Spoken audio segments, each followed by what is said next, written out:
Well, good morning, everyone. As she said, this is going to be AutoCAD Architecture, AutoCAD MEP Project Navigator. And the reason it's covering two pieces of software is basically AutoCAD Architecture is built on top of AutoCAD, and AutoCAD MEP is built on top of AutoCAD Architecture. So the Project Navigator is used in both pieces of software. Now, everyone's looking for BIM solutions nowadays, and I call Revit Big BIM and AutoCAD Architecture and MEP Little BIM. The reason being is it's AutoCAD based and still using individual drawings and not a single database. However, by using it as a project, it does make it a BIM project. And so that's what we're going to look at, is how to use this as a project, because you can use the software without the navigator and without being a project, but you lose a lot of functionality. So I'm going to show you how the navigator works and how to create your projects, which is what I'm going to start with. Currently, there's no navigator available in AutoCAD because I don't have a project active. So to either change projects or create a project, you would do that by coming up here and opening up what's called the project browser. Since I don't have a project open though, if I tried to open up the project navigator right here, it would take me to the project browser also. Either way would do that when I don't have a project active. So I've missed the button. We'll try it again. So I'm opening up the project browser. Now, with the project browser, this area right here is kind of like your Windows Explorer. So you activate the drive or the folder in which you want to place a project. I'm putting everything on my S drive, so that way it's on the network, for instance, and that's going to be where I create the project. So the first thing I'm going to do is just create a project so you can see how to, and then I'm going to use this Livgren project that I have already created because I have drawings and stuff ready to go. But if you're creating a project for the first time, you would do that using this button right down here. Basically click it, it opens up the add project, you give it a number. I'm going to make this one 2112. I'm going to call it my NMB project name, and we'll say this is Morrisfest Prague Center. Just giving it a description. Now at this point, I do not have to use a template project. If I don't, it's just going to create a project with nothing in it whatsoever. All the variables you need would be there, but no drawings, no folder structure, anything like that. However, if you use a template project, you can already have predefined your folder structure, and you can even have predefined drawings in there. This commercial template project is one that comes out of the box. Nothing I've done to it outside of I'm going to use it for my creating the project, and when I do that, say OK, it creates the project. Now it's creating it on the S drive, and you can see it's actually copying drawings and everything because that out-of-the-box template project has drawings in it. They're all empty, but it already has predefined drawings. A lot of companies will do that. So when it created this project, created the folder, as well as the folder structure and a bunch of files. That's pretty much it for creating a project. Now I'm going to switch projects for the rest of the webinar, but one brief thing here, you can only have one project active at a time. Now you can have hundreds of projects and folder structures and however you want them in Windows, but only one project can be active. You can see NMB is a darker text right there. That makes it the active project. This right here is called the bulletin board, and this one is called your project image. They can vary from project to project. If I look at this project setting here, you can see there's an HTML file for the bulletin board here, and there's a bitmap that they're using for the project image, which could be like a client logo or something like that. We'll talk about some of the other files in a minute. Now I'm going to activate Livgren. You can right click on it and say set it as current project, but all you really need to do is double click it and it will change the active project from one to the other. There we go. So it changed it to where now the bolder text is Livgren, lets you see that it's changed projects. You can see here I'm using a bulletin board that I created for my project that basically is given project announcements. So you could have your project manager could be keeping this up. This is a HTML file that you do in Word, and you can make it do and say whatever you need it to. And in this case, I'm using it for project announcements to let the team know when things are happening and when things might be coming up that are due. And client logo for the project image. Outside of that, again, this is all just working within the kind of like your Windows environment, picking folders and stuff. You have a history here so you can look at projects that you've had open recently and things like that. But for the most part, it's just a folder structure. Down here, you again create project. This one is refresh the project. These are just have to do with the bulletin board where you can refresh it. Let's say somebody had updated that HTML file. It can be pretty much anything you want to. To show you on mine, I created myself in Windows. This is the only folder I created in Windows, a folder called reference, because I like to have things organized in specific ways. And inside that reference folder, there's my project bulletin board. There's my project image that's being used over here. And then over here, these are my two drawing templates I'm going to use that I'll refer to later. This one is just a GIF file that's being used in that HTML file right there. And this one is my electrical database, because if I'm going to do my circuiting and stuff like that on the MEP side, I have to have a database to manage all those circuits and the various drawings, and that's what that is. So I just put these kind of files that are not referenced anywhere inside the Project Navigator outside of these. They're referenced in the Project Navigator, but anything else I just put in this reference folder as a way of storing them and keeping them. Once you have your project active, you close the project browser, it will automatically open up the Navigator.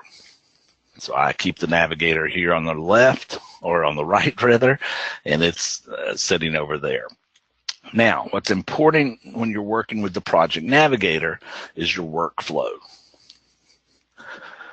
Basically, the Project Navigator is a drawing management system. So it's basically going to manage your drawings, specifically XREFs is what it does the most with, because you have 4 different tabs here. Your project tab, your constructs tab, your views tab, and your sheets tab. Some companies have different people working in different capacities. As a smaller company, you may be, I like to refer to as which hat you're wearing when you work on each tab. So when you're working on the project tab, you are wearing your manager's hat. When you're working on constructs or views, you're wearing your designer's hat. And when you're working on views and sheets, you could be wearing your draftsman hat, because views falls into both categories. You'll still be doing some design work, but you'll also be doing some basic drafting work. And then it's all about the flow of the XREFs. As you can see, it's a one-way street with those XREFs. Elements, which is part of constructs that we'll get to in a minute, are XREF'd into constructs. Constructs can be XREF'd into other constructs, but they also are referenced into views, and then views are referenced into sheets. It is a one-way street. You can't put views in constructs. You can't put sheets in views. So you have to follow the flow of it, but it is pretty much all happens automatically. Because you're using references, as you notice if you look at the project again in Windows, there are folders that are predefined for all these different segments, the constructs, the elements, the views, and the sheets. So technically in real life, you could use the same file name in each of those, but because of the way this manages your XREFs for you, you must use unique drawing names. You cannot name a view the exact same thing you would name the construct. So you have to come up with a naming convention that works for you. Basically, mine is, if it's a construct, I use a 01 for first floor, 02 for second floor as a predecessor. And if it's a view, I use 1, 2, 3, no 0 in front of it, that type thing. So that's kind of the way I use it, but large buildings, it could change how I use it, but it's just a method that makes sense to me. So, but you can come up with whatever method you want to. The only other rule I want to point out here before we start looking at each tab is you do not open up drawings from the Windows Explorer. Only open them up from the Project Navigator, because the Navigator is managing everything. If you try to open it up from Windows Explorer, you're going to have all kinds of issues. So drop that habit if you're used to it, and do everything from the Project Navigator as far as creating drawings, creating folders, and opening and closing drawings. Do it all from the Navigator. If you do that, your life is going to be a lot simpler. So we'll start with the Project tab. Project tab is when you're wearing your manager's hat. So it could be a project manager, CAD manager, whoever's going to be managing that project, it's going to be doing working on the Project tab. The Project tab does not have any drawings. This is all purely settings and parameters for your project. It's your top level of this drawing management system. And so this is where you're defining the project. So it's divided up into 3 areas. You have your current project area. I have it in this sequence because of what I'm going to show you, your divisions, and then you have your levels, 3 different areas that you're going to work with. But I'm going to explain what each of these areas are. I'm going to start with the current project. You can edit project settings right here with this little icon that has the pencil on it. So you would select that, and these are the 4 areas of project settings you can modify from this part of the project. General information basically is name, number, description, detailed information, and then it tells you what folder you're working in. That's pretty much all that's going to be here. Now, when I created the project, it created these 3. Remember, I named mine 2112 NMB Morrisfest Prog Center. So those were created when I made the project. Now the sheets have project properties also. This information is synced with the sheets, which we'll talk about later. You also have detailed information here, which you can just click this, and you can change any of this at this point, by the way. You just rename it. You can do that. You can renumber it. You can change the description. But the detailed information here, this is kind of like what you would do for your drawing information, like maybe client location or stuff that you're going to be putting in the title block. And you can reference all this information in your title block through AutoCAD fields. Now, the thing is, which we'll talk about with the sheets, only AutoCAD Architecture and MEP can see this information. So I don't use this myself, because with sheets, I can make AutoCAD Sheet Set Manager reference it, and then I can have other pieces of Autodesk software reference that information. I'll have to change those fields in the title block and have everything used in the same title block. So I usually do not put in detailed information here, which would be simply just saying, you know, something like this is the location, and give it the information. You know, it's in Knoxville, Tennessee, or wherever. I'm going to hit cancel because I want that. And you wanted to add another one, you would just hit that button there to add another one. You can add as many as you want. But there again, my personal preference is I do it here when I want to do it on the sheet side, because that's where my title block is going to be. But that's what this section is for. Now, the drawing settings section is pretty simple also.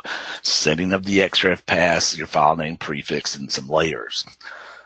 What this is telling, like I said, the Project Navigator will manage your XREFs for you. You won't have to use the XREF command, hit attach, and say, you know, this is my insertion point. It's going to be full path or relative path, overlay or attached. You don't have to do all that, because this will do it for you. So what happens is, this is where in the project utility, am I using relative pass or full pass? These are out-of-the-box settings. I haven't changed any of them. If you have it set out of the box as relative XREF pass, that's what it's going to use. If you say no here, then it's going to use full path. Simple as that. I'm going to leave it out of the box. Sheet set view layers to view. What that's meaning is, when you're creating your view sheets from your views, do you want the sheets to use the same layer names as what's in the views? Out of the box, it has a system that it uses to where it's going to use whatever layer system it has set up, so you don't have to do that, but you can make it use the same too, but just simply saying, yes, use the same layer system. I'll let the software do it. I think the more you let the software do, the happier you're going to be. And it really has no effect on anything else that I do with those layers, because the software manages all my layers for me. The last part is the prefix file names with project number. If I say yes there, then every file I create will be prefixed with 2019 in this case, because that's my project number. So instead of being M1 HVAC layout, it's going to be 2019 M1 HVAC layout for the file name.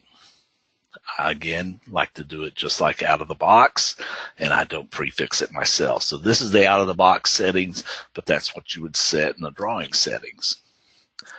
Templates is where you tell it what templates you're going to use when you're creating drawings. Now you have the choice to use common, and this is the out of the box setting, model and view templates. That means I have one template that's being used for both constructs and views. In a bigger project, you may want to have individual, or if you have a lot of customization you've done, you may want to have individual templates for different things. So if you say no there, you can see now I have a template for my elements, I have a template for my constructs, and then I have 3 view templates. So these 2 are constructs, these 3 are view templates. And so you could actually have a different template you're using for each of those environments set up for a specific thing that you're doing with those different types of drawings, and up to 6 templates that way. Now I'm going to go ahead and change it back to, whoops, it's just going and picking the template you want to use. The templates do not have to be part of the project. They could be on the network in a separate area if you wanted them to be. A lot of companies, if they're making changes to their templates for different various projects, they keep them in the project, and that's what I use that reference for them. So I'm using a model template for constructs and views, the same one, and a sheet template for my sheets. Now the thing about the sheets, I'm going to open up my sheet template real quick, so I'll have to cancel out of that. Let's go over here to drawing template, and I'm going to have this in my project under reference. And as you can see here in my sheet template, I have several different layouts for different size title blocks. So here's my B size title block, here's my C size and my D size. So I have different template layouts set up for each title block size that I may use. Just close that out. We'll get back right here. So when you set up what your template's going to be, you're setting up one title block size. Now when I get on the sheets, I can set up folders that have different title block sizes, but this is my most common. And what all you're doing is when you select that little box there, you pick your template file that you're going to use, and then you pick which layout size you want to use as your default. All those different layout sizes will not be on your sheets. You'll only have one, and in this case, it'll be the architectural E that I'm using. The last part of this is your advanced settings. You can use project standards. So you can just check enable project standards. You can set up styles for AutoCAD architecture and AutoCAD MEP. You can set up synchronization. You can set up AutoCAD standards as well. I'm not going to go into detail here. You've got a help button where you can look up more information about how all this works. There's just not time. I could spend the whole webinar just covering this, but that's how you can use standards if you want to set it up that it's going to check people's work to make sure they're working within the standards. Since I'm doing everything, I kind of let the software do that, so I don't worry about it. I usually keep mine disabled, but a lot of my clients will use stuff like that. Here's where you set that bulletin board and that image that was being used back in the project browser. I keep mine a generic name so that I can just use it over and over in projects, and I just have to redefine the image map, and I don't have to come in here and pick a new one. So I just keep using the same names over and over again.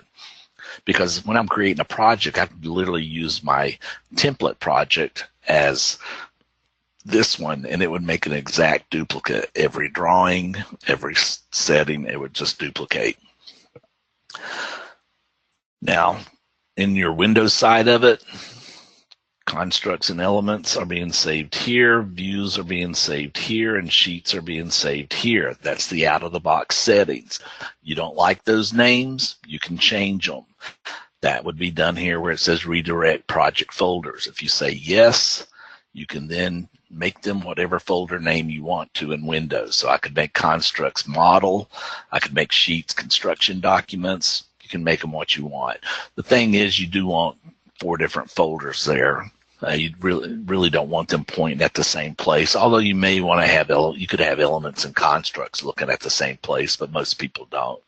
But you can use whatever folder structure naming you want. That will not change the name on the tab. It will only change the folder it's being saved in. Now, I like to just, again, I use it as close out of the box as I can just to make life easier. The rest of these I'm not going to go through in detail. These are AutoCAD architecture settings.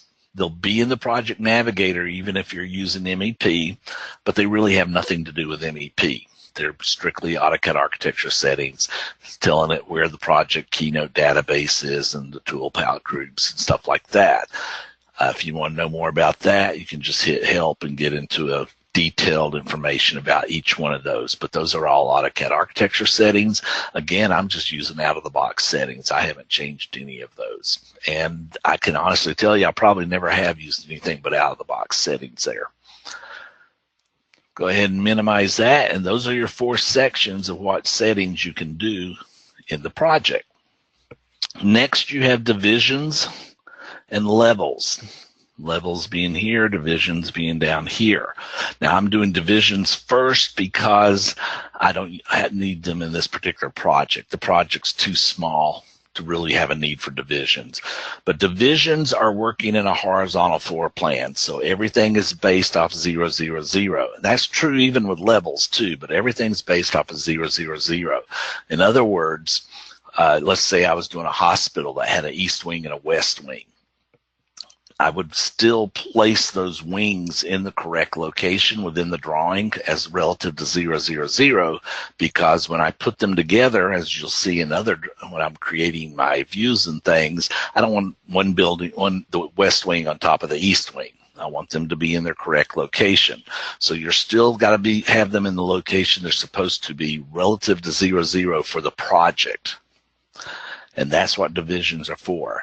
The way you add divisions, simply select that button. You can see I've got one in here, but I could have renamed, let's say this was going to be my west wing, so I could name it west and make the description west wing. I could add another one with this button and say this one's going to be east, and it's my east wing.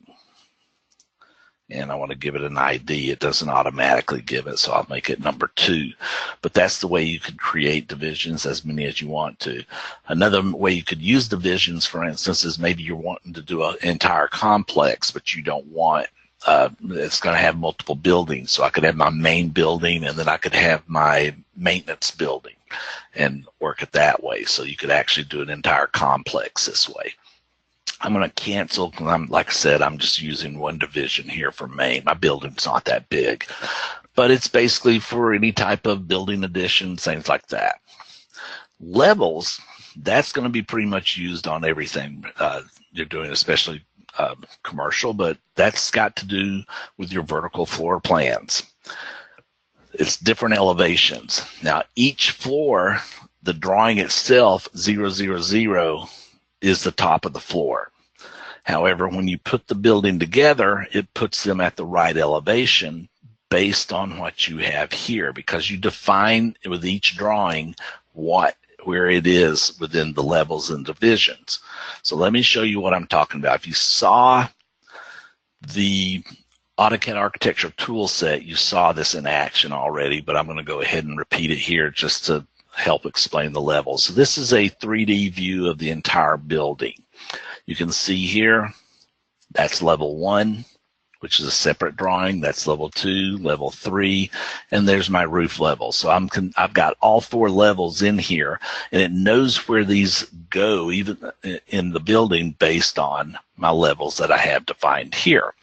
So let's say I wanted to add a new level. I'm going to pick the little pencil here for levels. And I'm just going to add a level here right above level 3. Because I was selected on level 3, it automatically made it a 14-foot floor height. I could change the name and stuff like that, you know, and to have it read 4th floor and stuff. I'm just not going to do that right now because sake of time. But I'm going to hit OK, and as soon as I did that, because the roof went up to a higher elevation, it used to be 42 feet. But because I added that new level, it goes through the entire project and it'll raise the roof. And I won't go whoop whoop for you like I'd usually do in a training class. But there you go. You raise the roof, and you can see it's got a space there for that 4th level. Just to show you how this is also working in the drawings, I'm going to go over here to the construct for architectural and take the 3rd floor. I'm just going to go to the properties, and you can see the 3rd floor is assigned to the 3rd floor here. I'm going to, just to show you, I'm going to turn it off the 3rd floor and change it to that new level I just created, which is my 4th floor, and hit OK. That doesn't automatically raise that room because this view doesn't know about the 4th floor yet. So I'm going to go to the properties on it. And you can see in the context, it doesn't have the 4th floor included. So I'll go ahead and include the 4th floor, and then I'll come over here to the content. I'm just going to uncheck everything and then check architectural only because that's all I need in this drawing. But it's going to be doing all 4 drawings. But that 3rd floor has been redefined as my 4th floor. So I'll hit OK. Now it's going to raise that 3rd floor up to the 4th floor, and I'll have a blank spot at the 3rd floor. So you can see it understands where they are in the big scheme based on how you're setting up these levels and everything. Let me reset this all back before I delete that floor. So I'll change 3rd floor back, come back over here, and all I'm going to do is just delete this level I created. It'll go through the project and fix all my drawings. So that's kind of how the levels work. Now, you may not have noticed that, but when I was changing this information here, I only have 1 division. So if I had multiple divisions, they would show up here. So this may be 3rd floor east wing, 3rd floor west wing. So you actually pick the division it's in. And that's how all this is linked together with what's on this project tab. Let's move on to the constructs tab. This is where all the work really starts happening. So we're going to remove our manager's hat and put on our designer's hat. Now, this is where you're creating your model, your 3D model. So it's a wide open range. That's why you're a cowboy. You can just kind of work in here and do whatever you want to create this model. When you're working on the constructs tab, it is divided up into 2 areas, constructs and elements. Constructs and elements, and they each have a specific job that they do. But this is where you're creating a 3D model. When you're creating this 3D model, you're not putting annotation. You don't need tags. You don't need details, sections, title blocks, any of those things, dimensions and things. You don't put them here because you're creating a 3D model. You want to keep it clean. Me personally, I do not put room space tags and MEP labels in my model. I do that only on view. All the annotation is for your views. So I don't do this personally, but I have a lot of clients who do. Nothing wrong with it. It's just different way to work.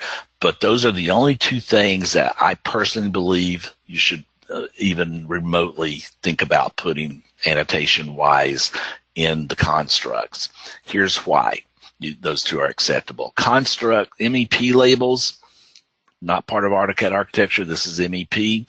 MEP labels happen when you draw a duct, draw a conduit. You can set it up to automatically label those items. You can only do that when you draw the duct or draw the pipe. So for that reason, a lot of people want to do that auto labeling, and so that you have to do that in a construct. You can't do that in the view. So that's why that one's acceptable. The other thing about room and space tags is a lot of people like to put their room and space tags in their architectural drawings so they don't have to put it in their HVAC drawing because it's already there. So here's an HVAC drawing where I've actually done MEP labels, and I've got the space tags coming over from the AutoCAD architecture drawing. I don't have to keep adding the space tags.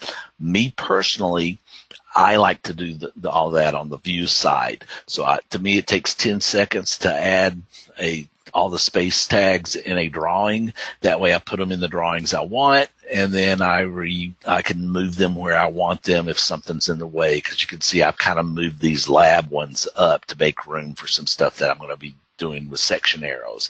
And I wouldn't have to do that in every drawing if I was doing it in the views. So those are things that I see a lot of people do. Not my personal preference, but it is something you can do. But when you're working on the constructs, this is when you're doing your design work and you're getting everything ready to go into the model. You're working full scale, model space only, no paper space. Everything's full scale, real world dimensions. So the difference between constructs and elements. Constructs have explicit physical location. Elements do not. The easiest way to describe that is to explain the elements. So let's say you were doing a hospital and you have patient rooms, which are going to be laid out with the exact same furniture and sinks and all these different items that are going to be in the exact same location in every patient room. You don't want to have to keep redoing that in every patient room on every floor of the hospital, because you'd be doing a lot of work if you decide to rearrange something. So that's where you do elements. You define one patient room, you place it in all the different rooms of the construct, you decide to rearrange furniture, you rearrange it in the element one time, and everything gets updated because elements are XREF'd into constructs. So let's start with creating an element. I'm going to right click on elements and I'm going to pick new element. I'm going to call this one my restrooms, because that would be a good example of what you could do with it. I'm not going to bother giving it descriptions and stuff, and I'm not going to bother opening the drawing element. This is just how you create it, and then I hit OK. That enters that information, not only creates the drawing, but enters it in the database. That's why you create drawings here. And it created my drawing based on the template that I had set up on the Project tab. I'm not going to use this one, but a restroom would be another example because it's repetitive. That's what elements are for, is repetitive. Now here's the downside on that. MEP cannot use repetitive layouts, only architecture. So elements are pretty much not that valuable to an MEP person. The reason being, think about, you got that hospital room, you've laid out all the furniture and everything, you've set it up as an element. Now you want to go in and add a bunch of outlets and then add it to your circuits. And so you got these outlets that are on circuit 1. Every place that room element would be, those outlets would be on circuit 1. Every room, every floor. You can overload in no time, and you're not going to be able to say this is outlet 1 because it's going to be outlet 1 in every room on circuit 1. So MEP cannot use it because MEP has unique information on every outlet, on every light, on every urinal, everything. It's using unique information. So MEP objects cannot be elements, only architectural objects. And even in architectural objects, it can't be items that are going to get unique IDs, like a door. It would have to be something that's going to be generic with no IDs and things, such as a piece of furniture. The other thing you can use it, I've seen people use it for, is client and vendor drawings and client title blocks. Now, again, I normally put those in that reference folder or in another folder, and I don't use them in here. But some people want to see that information in the Project Navigator, so they make them elements for that reason. Elements are not referenced by views at all, or by sheets. Well, it could, if it's a title block, that can be referenced into it. The only way an element can be referenced into a sheet is if it's unique to and not showing up in any construct at all. Then it could be referenced into a sheet. Otherwise, you can't put an XREF of an element into a sheet even. So that's just some of the ways you can use it. Now I'm going to delete this one. One reason is to show you when you delete a drawing, let me go back over here. You can see there's the drawing. It's got an XML file. Never delete the XML file. That's part of the database, so both files are necessary. In every drawing, there'll be an XML file. If I delete that drawing from the database, it deletes the drawing physically from Windows. So it is a true delete. All right, I'm going to open up an element just to show you how you can use one. I'm going to grab this one. I've got one in the oven called Lab Furniture that's on my S drive. This is not in my project. If I open that drawing, another way I can create an element is right-click on Elements and say Save Current Drawing as Element. It's going to create one called Furniture. In that category, it's now an element in my project. It did not make it made a copy of the one I had open. The one I had open is still there, no changes. It's a brand new copy in this project. Those folders have to be subfolders of the project, and so do the drawings. But by doing that, you can see I've got some furniture in here. This is based on 000 of the same building, and this is what it enables me to do. I can go into my architectural drawing, go to the first floor. This is how you XREF. Left click, hold, drag it in your drawing, and let it go. Save it and close it. No need to go to the XREF command. No need to go and decide on whether it's relative path and all that. Just drag and drop it from the Project Navigator right into your drawing. As long as you're doing everything based on 0, and those levels are defined, it will pop in there in the same place. So I just added that same element into 3 different drawings. Now I just discovered my East Lab. I don't have my furniture in there. So I'm going to go ahead, and this is why you use elements in the architectural side. And I'm going to take this furniture and just mirror it with AutoCAD's mirror command. Helps to actually type the right command. I've got a note in here that I placed so I can do this a little faster in this thing. So I made a mirror of that information, save it, I'm done. Every drawing, including this HVAC one I ordered earlier, has that element in it because it's XREF'd into my architectural drawing. And I don't have to go through and update every floor because they're all done. Now, elements are XREF'd as attachments. If I went to the XREF manager, you can see it's an attachment. I didn't have to tell it that. It will always do elements as attachments because elements are not available to views. So they have to be attachments in the constructs.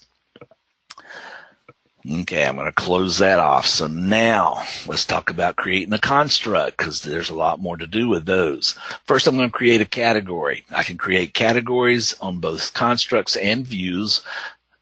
Sheets, they're called subsets because of the way they work, but here they're called categories. So I'm just going to right click and create a new category. Quite simply, this one's called plumbing. If I went to Windows Explorer, it actually created a folder called plumbing for me. Now I want to create a drawing. I'm going to say this is going to be a new construct. Here I'm going to tell it this is going to be 01 plumbing.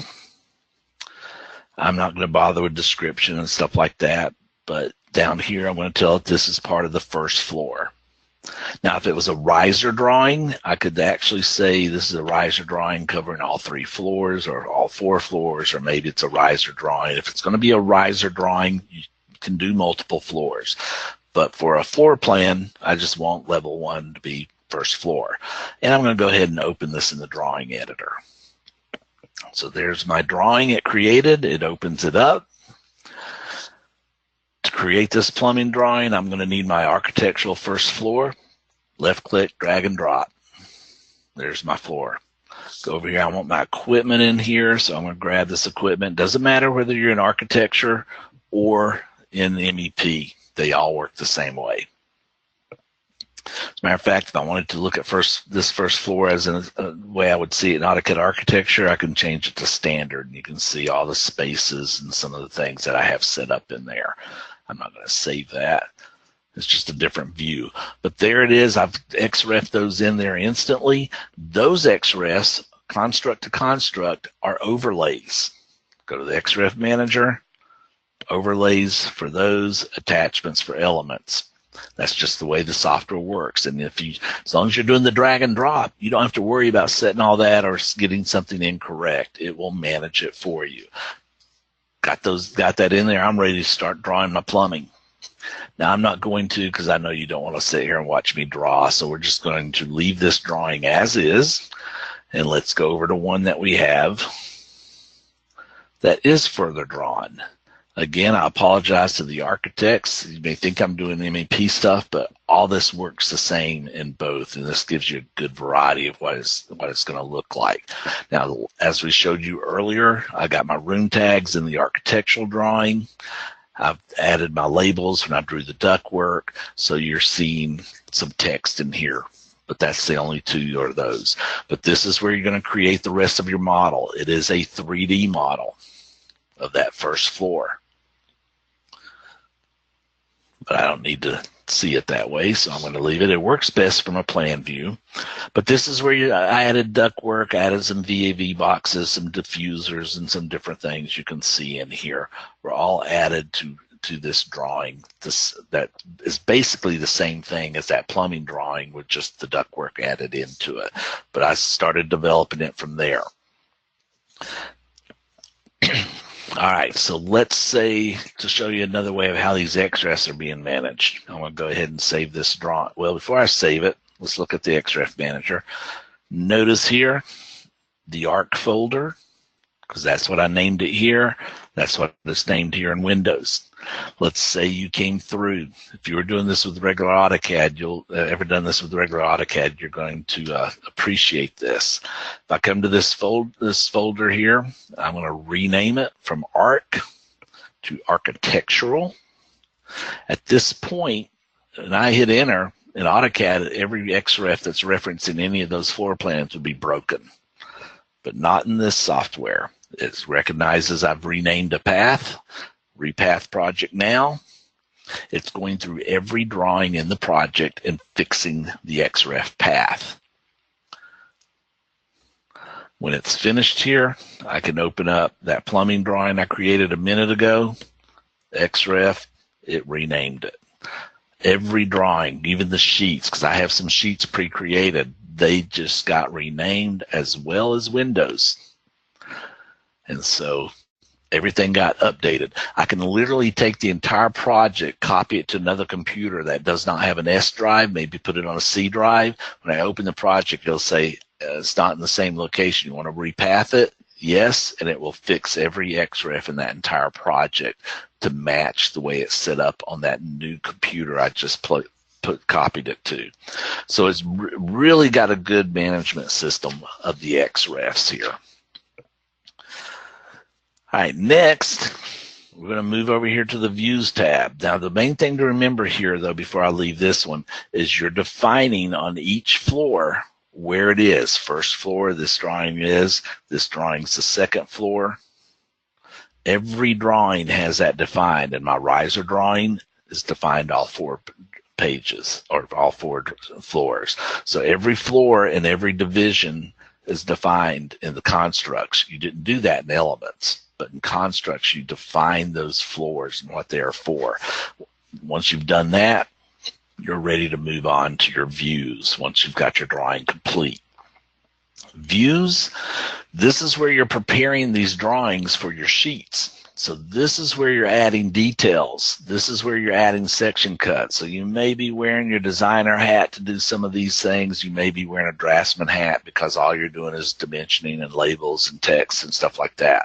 But you're building your assemblies, you're creating all that detail work, and this is where you're getting them ready for the sheets. Category is just the same way that we saw on the other drawing. I'm going to create a new view. I've already got a category for plumbing, so I'm going to create a new view drawing.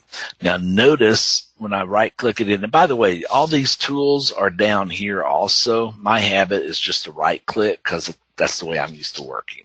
I prefer that. It's just a personal preference. Let me click that off first. All right, when you're creating a new view drawing, notice I have a choice of general, sections, elevation, or detail. Remember when we were setting up the templates? I could have set up a different template for each one of these, and that's the way I would choose which template I was going to be using. Since I'm using this common template for all views, it doesn't really matter which one I pick, so I'm going to just pick general. But if I wanted to, I could. Those would be where I select which template's being used. This view, I'm going to call it 1 plumbing. Remember, I called the other one 01 plumbing. That's just one way you can keep up with the uniqueness. Once you've added your description, which I'm not going to bother with, you hit next. Now you're telling it what levels are going to be included in this drawing, in this view. Well, I'm going to put second floor, even though this is supposed to be first floor. I'm going to pick second floor just to show you something here in a minute. So we'll say this is the second floor. We'll hit next. Now it wants to know what drawings that are labeled second floor of the construct. And there's this constructs only, no elements. Which one do you want to put in here? Now this is actually literally where I set up the XREF. So I'm going to uncheck open in drawing editor for a minute. And let's say this one, okay, second floor is going to need that drawing. It's going to need this. I don't have a plumbing drawing for second, so we'll just do HVAC. Second floor and HVAC, those are the only 2 second floor drawings I have right now. And then I hit finish. It literally created a drawing for me, already XREF'd. So there you go, second floor with the second floor HVAC. Notice the meeting room here, no garage here. I've got IT department. Man, that's the wrong one. That should, I'm going to go back to the properties, context. I didn't mean second floor, I meant first floor. Go to content.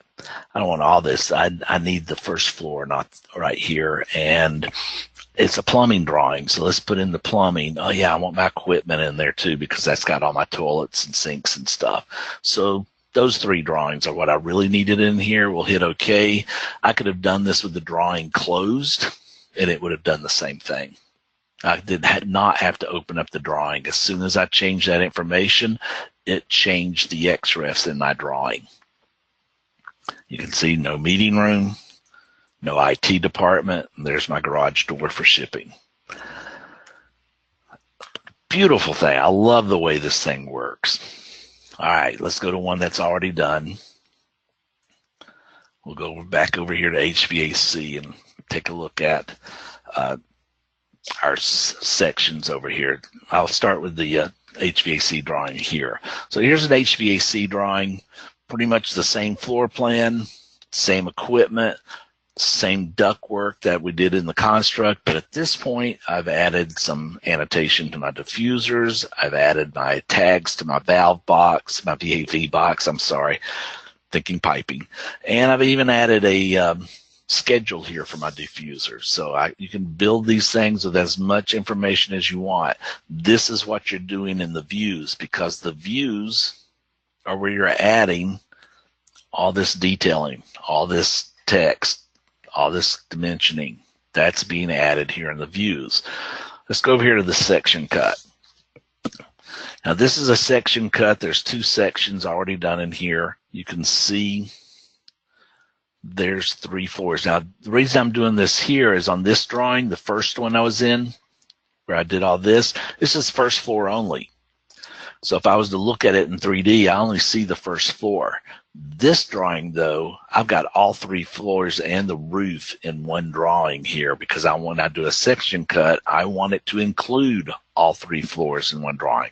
So this drawing having these the building in here and the HVAC is strictly for doing section cuts, nothing more. It's not. This is not going to go on a drawing, but these section cuts and details that I could do can. So I'm going to do one section cut right here. And the reason I'm doing this is because there's parts of these call outs that have to do with the Project Navigator. So I'm going to go ahead and place a section cut, pick how far it's going. I'm going to call this one section A. I want it to be 1/4 inch equals a foot, and I'm going to place it on the current drawing right here. and we'll just plop it in there. It doesn't really matter where I place it. It's just need to get it created. So there's a section cut. You can see these two that were pre-created were section B, and I've added some text there, and there's section C with some text calling out the floor elevations. I could do a lot more annotations. I just don't have time to in the actual webinar. This section cut here that was created actually has section A, 1/4 inch equals a foot, but notice the call out is not defined because it's not on a sheet yet. Same thing's true for this call out here for the section arrow. Doesn't know where it is yet, so that information has not been added. So until I put it on a sheet, it doesn't know what to put there. Now, again, this drawing isn't going on a sheet. It was strictly there to create section cuts and details. So I'm going to close this drawing and save it. Let's go back to this other drawing over here, which could be an architectural drawing. And I could put this same section call out on several different sheets if I wanted to, several different floors, but this is just the first floor. So I'm going to put that same call out here that I've just placed on the other one. So I'm going to do a section cut right through there like that. This time, though, I don't need to create a section. It's already over on the other drawing. I just want the call out. So I'll put call out only.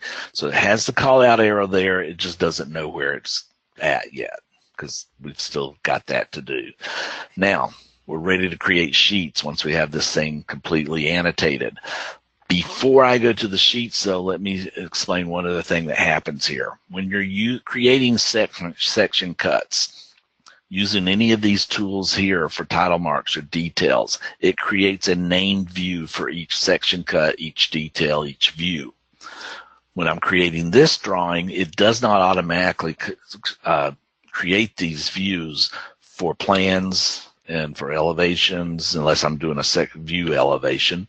But for plans and for schedules, it doesn't create them. I had to create those myself. I used AutoCAD's view command, and I just created a named view and said, created boundaries for what it was based on a scale factor too. 3/16 inch equals a foot, you see.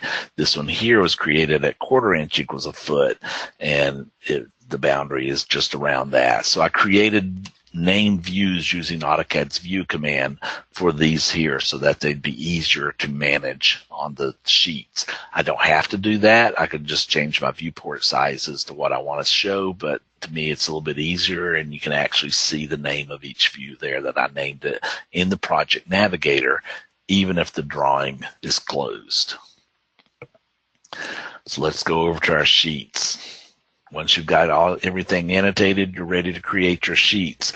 This is when you're doing drafting, because all that's going to be on a sheet, a title block, viewports, looking at views. That's it.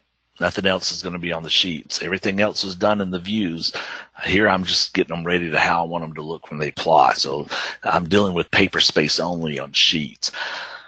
Sheets, creating your construction documents, it uses the sheet set manager. If I look at my files here for the project, the APJ file is my project information. I told you earlier the RPQ is my pathing, my repathing queue. If I had answered no to that question earlier where it wanted to repath the project. And this is just AutoCAD Sheet Set Manager, same one used in AutoCAD. Because of that, that same DST file could be used in AutoCAD, Civil 3D, Raster Design, Map 3D. All of them can use the same DST file. My title block's set up for that. It can be used in all those different products. It cannot be used in electrical, mechanical, and plant 3D, but those aren't BIM products, or at least not BIM for this type of, for building. Those are for plants and equipment and things like that. So Sheet Set Manager will not work in those three projects, but all these can use the same DST file for publishing and everything as in there. Since it's using the sheet set manager, they don't call them categories. AutoCAD calls them subsets. So each of these are subsets. Looking at the properties here from the sheet set manager, you can see it pulled over the information from the project, and then you can create your own custom properties here. I created one for approved by, checked by, and drawn by to put in my title block. And that way I don't have to reinvent my title block for each piece of software. Now, also, I can come to a category here and go to the properties and see how this one's, the sheet set creation for this particular one is using the default one, which is the E size. I can always click on this and say, you know, that one's going to be D size. And what happens is any drawings I create, I'm going to apply it to the next. Any drawings I created under plumbing would be a D size title block instead of an E size title block. So you can literally control which sheet and title block is coming from that template. Let's create a sheet though. I'm going to go mechanical, under plans, you right click, new sheet. Subset is the category, sheet. This is going to be M1. It is going to be an HVAC first floor layout. Notice it's naming the drawing of everything using that title block. I'm going to just go ahead and say open in drawing editor and hit OK. Opens it up.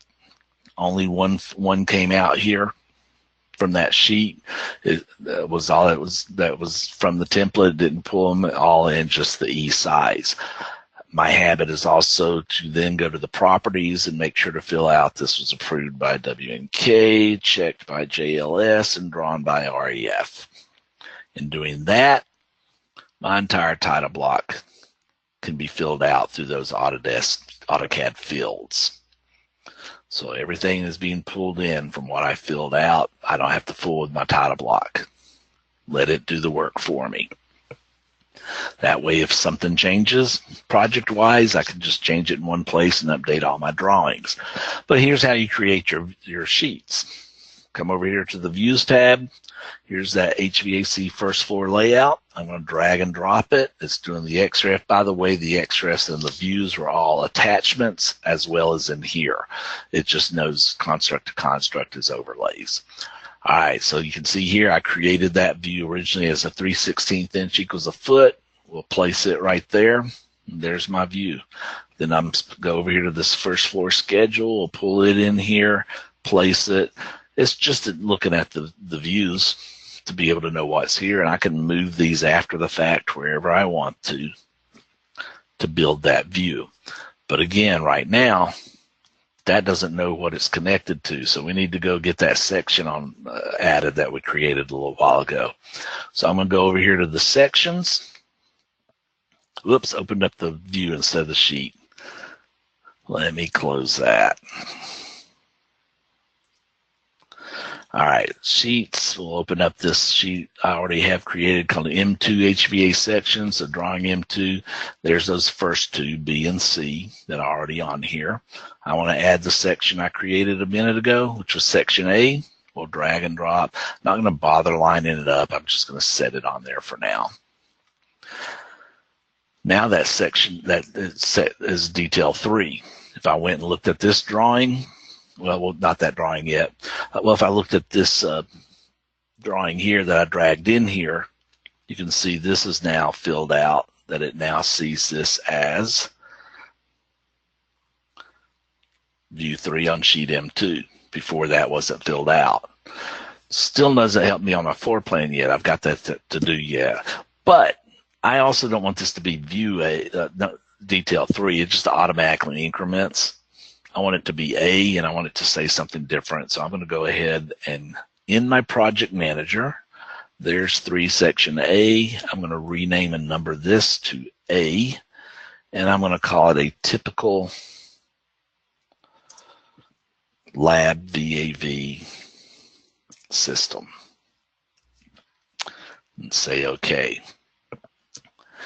Now, let me go ahead and close this and reopen it because I shouldn't have had the drawing open when I did that, but it's okay. When I reopen it, a typical lab VAV system. It renamed that. Now what it doesn't do is rename this view here. Lots of times what I'll do is I'll just take this, copy it. I wished it would. That would be one less thing I do. And some people don't even bother doing this. Oops, properties. Rename. Come on. My personal preference is I like to keep them named the same, but I go that extra step, but a lot of people don't. But that created the view on sheet M2. Come back over here to this drawing here though. And as you can see, this view right here, section cut, call out that I put in, still doesn't know what it's connected to because the section cut actually was on a different drawing. So all I have to do is take this one, select it, left click and hold, drag it over here to the sheet, Atypical Lab VAV system, let it go. It now is connected to that view. And the beauty of that means on my sheet, if I open it up,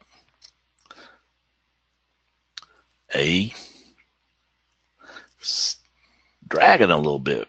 A is on M2, B is on M2, and C is on M2.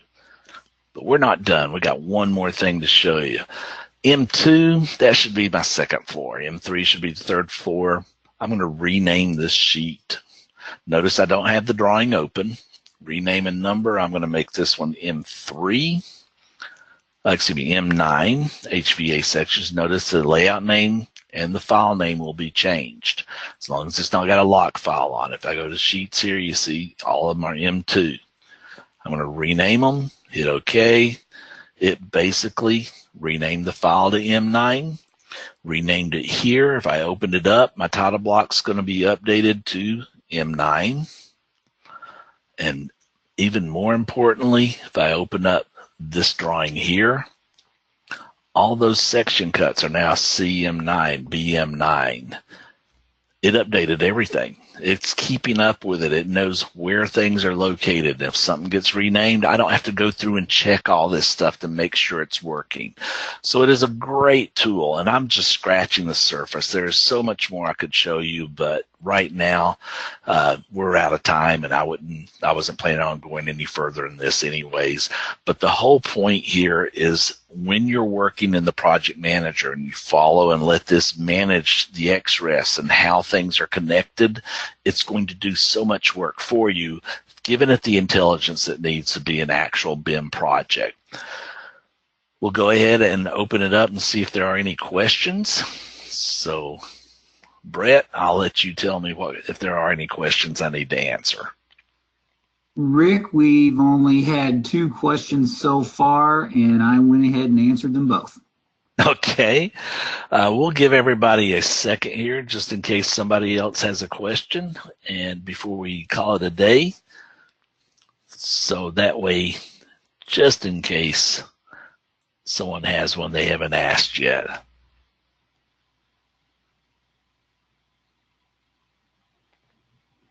Okay, looks like we don't have any more questions. So I will turn it back over to you, Ashley. Okay, well, thanks, Rick, for the presentation, and thanks, everyone, for attending. If you think of additional questions later, you can just reply to that confirmation or reminder email you received from GoToWebinar, and we can get those to Rick or your sales rep to get the questions answered. Once again, if you could take a few moments to fill out the survey, it will just pop up as we close down today. We would appreciate it. And again, thanks for attending the webcast, and have a great day, everybody.